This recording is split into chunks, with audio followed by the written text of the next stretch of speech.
ready for another track day. CCW's last adventure. That tore up veil side exhaust though. Good Lord, it's loud. That's the fans kicking on. Car has dinosaur 750s in it, so that's gonna have to get updated. About to clean it up, get rid of all the residue from the tape. I'm gonna put the final stickers on it in honor of my my little cousin.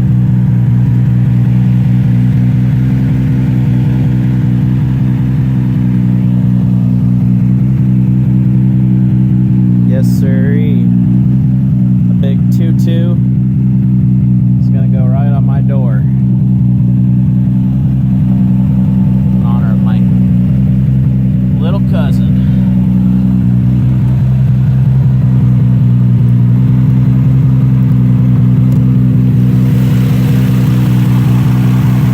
Here's current setup.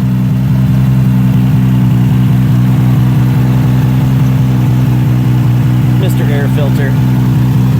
I know it's huge, but didn't want to worry about it getting dirty and not getting the air I need. It is a race car.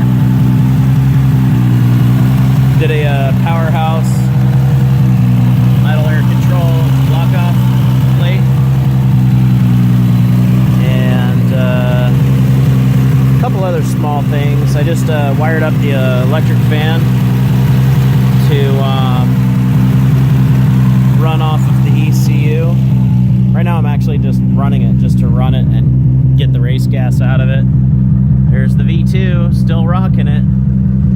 Here's my interesting dash setup. Yeah, race car.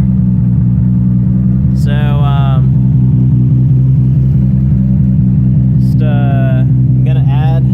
gonna leave this one here, I guess, because that's for regulation, but I'm gonna add another switch to the dash, so that way I can just disconnect the power and turn it back on from the car more easily. I also hooked up the fuel pumps. They're twin Bosch 44s. You like this? Race car. I hooked up the twin Bosch 44s, which are in this fuel cell here, to run off of the AEM as well. Getting ready to get out of here.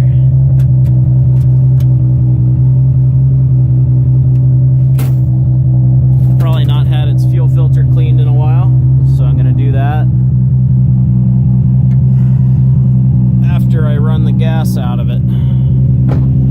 So I'm done running race gas. I'm just gonna run 93 for now, enjoy the car, and I'm going to convert it over to 5, and I might do an Infinity, but the reason why is there's a lot of stuff I can eliminate with the Infinity. All of this stuff goes away. I'd have an ignition switch and a starter, headlights, and a trim pot switch, which I guess the V2 can have a trim pot switch too, but I mean all of the things that get eliminated, all of these sensors, the oil pressure, oil temperature, the EGT, turbo pressure is already integrated. The lambda control is built in, so the lambda control is better anyways. Let me show you this.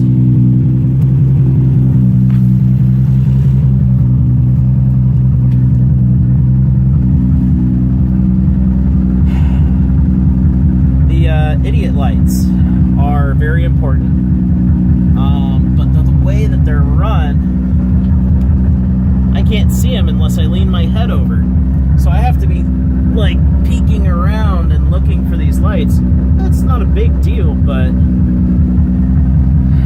I'd like to know if there's a problem, and it go, you know, air, fuel pressure lower, air for, you know, oil pressure low, or oil temperature high, or coolant temperature high. And I don't have those protections here. It'll just, I do have it set up in the V2 now, minus the oil temp and pressure and the EGT. These three are not integrated.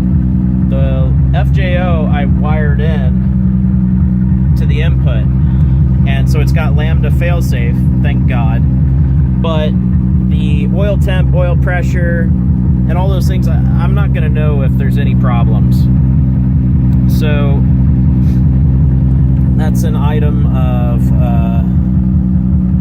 solution that's going to need to be found here soon.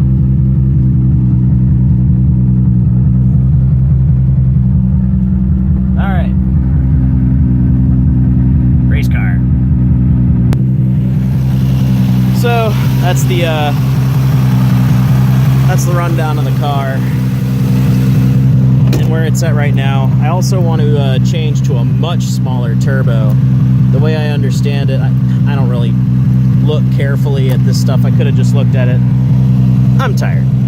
I have other stuff going on, but I would like to switch it over to a 6266 or a 6466, even a 6066, something smaller, and get better spool out of the hole. So that way every corner I'm not waiting for 5 minutes for the thing to come on. It makes good power at 22 psi. It makes 647 at the tires, but it just isn't quick coming on power either.